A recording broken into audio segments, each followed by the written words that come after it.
नमस्कार दोस्तों, stock market studies में फिर से एक बार आपको दिल से स्वागत करता हूँ। तो इस वीडियो के अंदर मैं ऐसे कुछ इम्पोर्टेंस कंपनी के अपडेट शेयर करने वाला हूँ, जिसके ऊपर बहुत दिनों से बहुत लोग कमेंट्स कर रहे थे। बहुत सारे इम्पोर्टेंस पॉइंट भी मैं आपके साथ शेयर करना चाहता हूँ।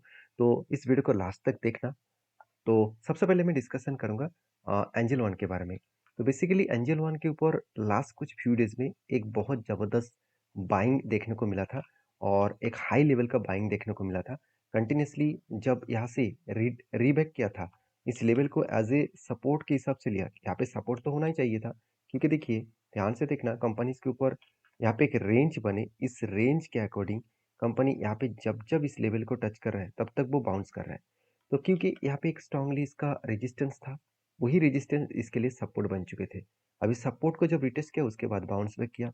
अभी ऊपर साइड में देखिए 200 डेज मूविंग एवरेज इसका एक स्ट्रांगली रेजिस्टेंस बन चुके हैं। तो 2 सिनेरियो बना है। पहली सिनेरियो क्या है कि कंपनी एक बिग बाउंस किया था और उसके बाद कंपनी रिटेस्ट किया, उसके बाद ऊपर गया। तो कहने का मतलब है कि जब भी कोई कंपनी हायर साइड में रिटेस्ट करके ऊपर जाता है, तो पॉसिबिलिटी ज़्यादा है ऊपर जाएगा।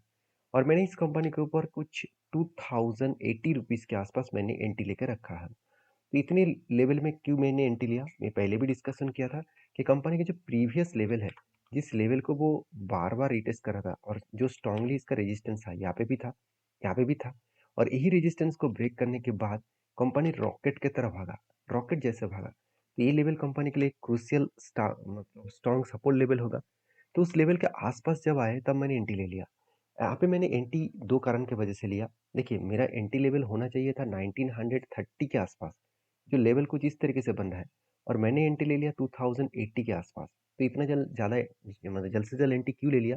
क्योंकि देखिए, कुछ उस टाइम मैंने आपको एक वीडियो बना के शेयर किया था और मैंने आपको बताया था कि न्यूज़ एक एक इम्पोर्टेंस पॉइंट भी होते हैं। तो कंपनी के ऊपर कुछ न्यूज़ आया था, सेबी ने कुछ रूल्स रेगुलेशंस चेंज किए थे, जो सीधा-सीधा अ, वर्किंग कंपनी के ऊपर इफ़ेक्ट देखने को मिलता था। तो उसके लिए मैंने क्या किया, पहले ही एंट्री ले लिया क्योंकि मुझे लग रहा था कि शायद वो नीचे ना जा पाए, वहाँ से बाउंस बैक कर ले।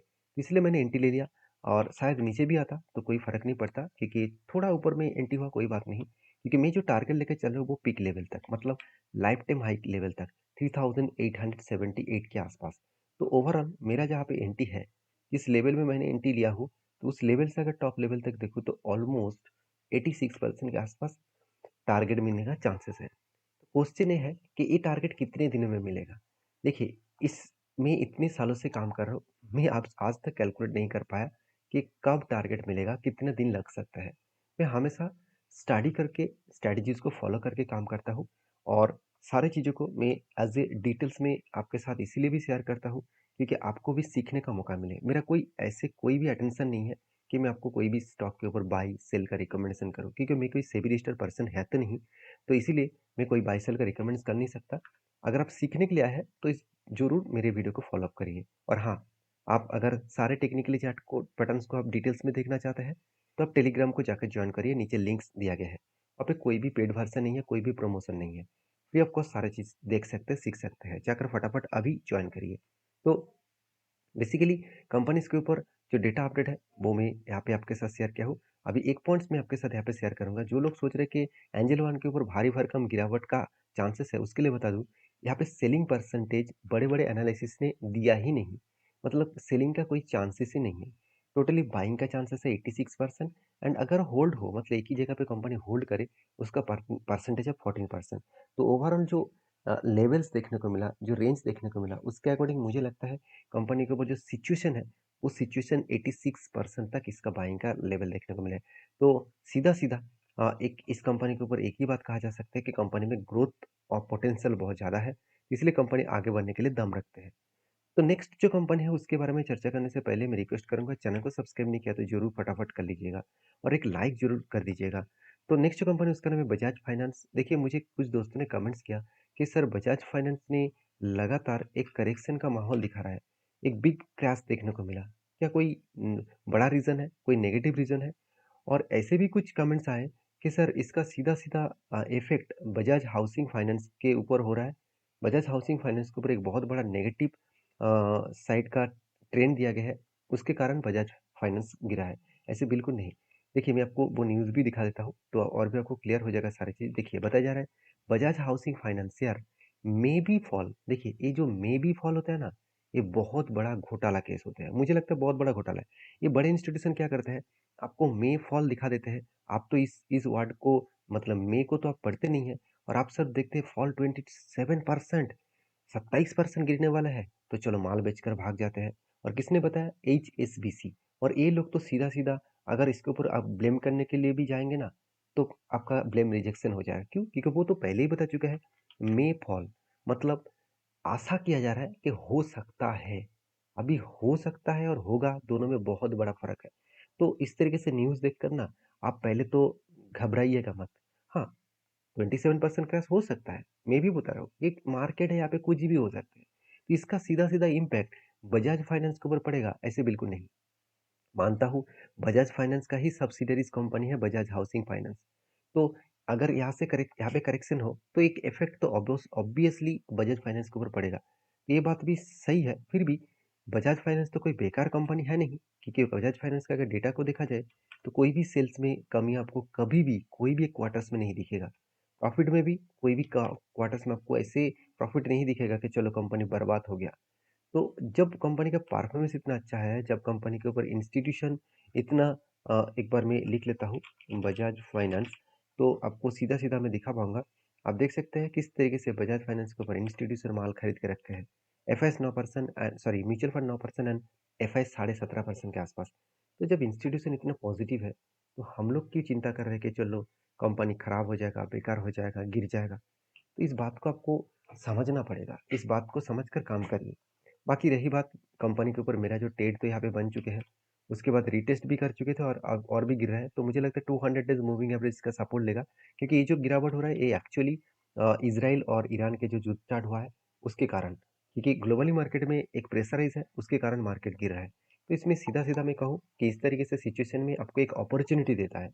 आप इस अपॉर्चुनिटी को मतलब गवाइएगा मत। ये अपॉर्चुनिटी आपको एक अच्छा खासा धमाका दे सकते हैं। तो नेक्स्ट जो कंपनी है उसके बारे में बात करूँ, उसका नाम है Indian renewable energy development agency. तो बेसिकली इस कंपनी को हम लोग इरिडा नाम से जानते हैं। तो इरिडा के ऊपर दो चीज़ों का आपको याद कराऊंगा। पहली बात, इरिडा इंडिया के एक पॉपुलर एंड सरकारी सोलर प्रोजेक्ट के ऊपर लोन देने वाला कंपनी है। बेसिकली मैं सीधा सीधा आपको बता दूं कि कंपनी के ऊपर एक स्टेबिलिटी आपको हमेशा दिखेगा। क्यों? यहाँ पे स्ट्रेंथ और स्टेबिलिटी इसीलिए दिखेगा क्योंकि कंपनी में जो ग्रोथ है, वो ग्रोथ बहुत स्ट्रांगली ग्रोथ होने वाला है। स्ट्रांगली ग्रोथ इसीलिए होने वाला है क्योंकि कंपनी के ऊपर दो चीज़ों को आप याद रखिए। पहली बात, कंपनी के ऊपर अच्छा खासा ग्रोथ इसीलिए हो रहा होगा क्योंकि कंपनीज के ऊपर जो डिमांड है वो लगातार बढ़ते चले जाएंगे। लोग घर घर में भी सोलर लगाएगा, और सरकारी संस्था में हर जगह पे सोलर लगेगा। तो उसके अकॉर्डिंग, तो लोन देने का जो काम है वो सीधा सीधा कौन करते हैं? इरिडा करते हैं। तो इसका सीधा इम्पैक्ट उसके ऊपर आएगा। तो सोचिए आप कंपनीज के ऊपर, इसीलिए देखिए कंपनी के ऊपर रेवेन्यूज का, प्रॉफिट का ग्रोथ देख लीजिए, कितना स्ट्रांग प्रॉफिट का ग्रोथ। तो प्रॉफिट का ग्रोथ हो रहा है तो रेवेन्यू भी तो ग्रोथ होगा ना। देखिए, 1140 करोड़ से 1511 करोड़ के आसपास, एक अलग लेवल का प्रॉफिट एंड सेल्स का ग्रोथ देखने को मिले, जो सीधा सीधा कंपनी के ऊपर एक पॉजिटिव व्यू देखने को मिला है। तो मैं इरिडा के ऊपर पॉजिटिव हूँ यही कारण की वजह से। और रही बात इस कंपनी के चार्ट पैटर्न्स का, तो कंपनी देखिए, एक पैटर्न्स मुझे चाहिए था, वो पैटर्न्स कंपनी दे चुके हैं। यहाँ पे एक एक दो तीन, तीन के तीन बाइंग कैंडल मिले। उसके अकॉर्डिंग मुझे इंतजार करना था कि जब नीचे लेवल को टच करेगा तब एंटी बनेगा, तो यहाँ पे एंटी बन चुके हैं। इसके ऊपर मैं कंटिन्यू करूंगा इस पीक लेवल तक। और मैं आपको बताना चाहूंगा कि जो लोग सोच रहे हैं कि यहाँ से अगर करेक्शन हो और भी कितने गिर सकते हैं, तो नेक्स्ट जो लेवल है 176, तो इस लेवल तक आ सकते हैं। तो मेरे एंट्री पॉइंट से अगर और भी करेक्शन हो तो ऑलमोस्ट 23% के आसपास करेक्शन होगा। तो इस लेवल में टच करने के बाद एक्चुअली में 25 से 30% तक लेवल आने के बाद मैं फिर से एवरेज करने वाला हूँ। तो बाकी मैं पॉजिटिव इस कंपनी के ऊपर, क्योंकि जिस तरीके से बाइंग का यहाँ पे वॉल्यूम हुआ था, बड़े बड़े बाइंग बायर यहाँ पे बाई किए थे, वो फिर से उसको नीचे लेके आ रहा है। नीचे आने के बाद फिर से वो यहाँ पे बाइंग करेंगे, और फिर से वो रॉकेट बन सकता है। तो ये सब कुछ मार्केट के ऊपर डिपेंड करके होगा। तो इसलिए मैं बार बार बोलता हूँ, सारे टेक्निकली चार्ट पैटर्न्स को जानना है, सीखना है, तो आप टेलीग्राम को ज्वाइन करिए, नीचे लिंक्स दिया गया है। और एक कंपनी के बारे में एक बार मैं चर्चा भी कर लेता हूँ, और जिसका नाम आप देख सकते हैं, वैशाली फार्मा लिमिटेड, जो एक 200 करोड़ का कंपनी है। कंपनी का अपडेट यही है कि कंपनी जल्द से जल्द आपको बोनस देने जा रहा है। 17 ऑफ अक्टूबर 3:5 रेशियो का, मतलब हर 5 शेयर के बदले आपको 3 शेयर देने वाले हैं। तो जो लोग बोनस पाना चाहते हैं, एक बार डीपली रिसर्च करें, उसके बाद काम करें। वीडियो अच्छा लगे तो प्लीज़ एक लाइक करें, चैनल को सब्सक्राइब भी करें। Thank you.